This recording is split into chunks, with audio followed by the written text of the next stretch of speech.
Hey guys, it's Daniel, licensed therapist. Professional athletes are elite. They are outliers. They're freaks of nature. But even amongst the elite, there are those who rise above and separate themselves into a different category of greatness.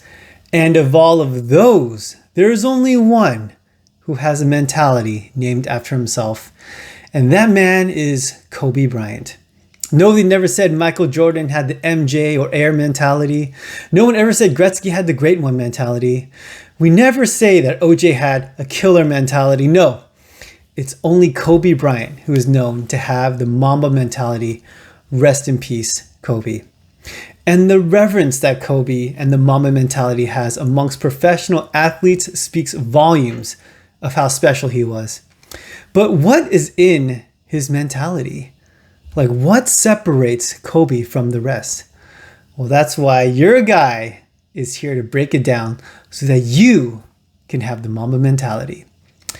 And we can't break it all down in one video, but we can take aspects of his belief system and learn bit by bit.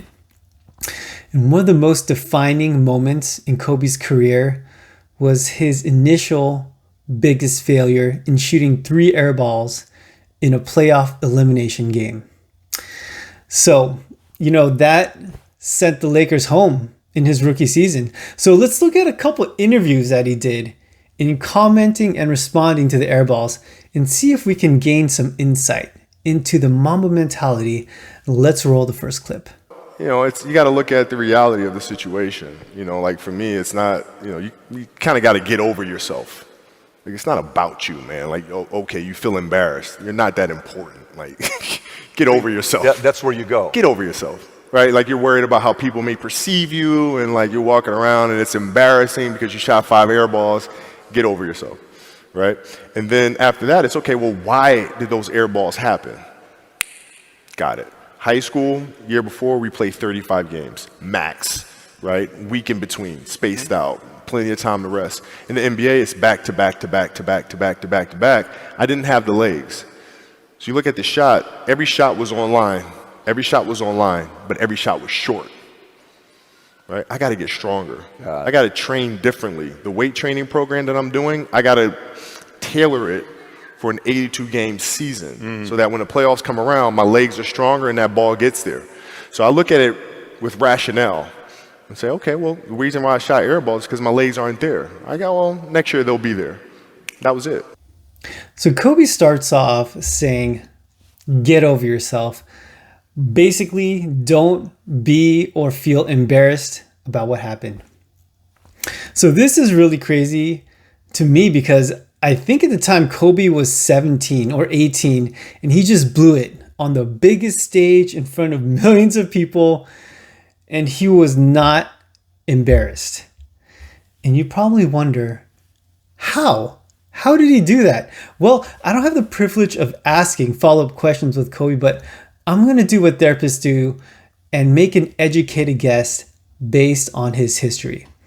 Look, Kobe grew up in Italy playing with professional men ever since he was 12. And he came to US and destroyed everyone and was the best player in high school. In my opinion, Kobe knew that he was awesome at basketball and that he was one of the best. It was in his identity and it was solid, beyond a shadow of a doubt. And I make this guess because his actions align with that belief system. So, what if his identity was not solid? What if he had questions about how good he was? Then there would be fear and doubt. Then he would have to wrestle with the emotions of not being the best. Maybe he would think that he isn't that good. Maybe he isn't good enough to be in the NBA. And I think we can guess what his actions would be if that was his belief system. Since he was able to win that emotional battle, he was able to simply look at his failure as a problem. It was a problem to be solved, and he solved it by understanding the change in workload that he talks about. Like he said, he looked at it with rationale. And he ended all of this by saying, and that was it. as if it wasn't a big deal. The way of looking at losing as not an emotional thing is further explained in this next clip, and let's get into it, guys. Losing feel like to you? It's exciting. Why is it exciting? Because it means you have different ways to get better. There's certain things that you can figure out that you can take advantage of, right? Certain weaknesses that were exposed that you need to shore up, right? So it was exciting. I mean, it sucks to lose, Right. but at the same time, there are answers there if you just look at them. Because you get the information from losing more than from winning, probably. Yeah. I mean, the answers are there when you win too. You just have to look at them. Yeah. Right. So it's a constant process. It's exciting when you win. It's exciting when you lose, because the process should be exactly the same, whether you win or you lose. As you go back and you look and you find things that you could have done better. You find things that you've done well that worked. You figure out how did they work, why did they work, how can you make them work again. Yeah. And but the hardest thing is to face that stuff. Okay. Who thinks losing is exciting? Me neither. I don't think it's a very natural reaction to losing, but it does remind me of a saying that I use a lot with my clients, and that saying is win or learn. It's a martial arts term that frames losing as a good thing because losing can be a good thing. We learn more from our losses than we do our wins. So here Kobe does an expert job of framing potential difficult events and circumstances and turning them into a positive. He made a choice on how to take losing so that it's an advantage and it works for him instead of something that detracts from him and something that brings him down. Expertly executed, Kobe. And this is a stark contrast to other athletes who are ultra competitive and take losing very hard. There are those who have that mentality, and it drives them to work really, really hard and achieve a whole lot. But I feel like it comes at a price. I wonder, how is their experience? Are they having fun? Does it eat them alive from the inside when they lose? What are they sacrificing, and is it sustainable?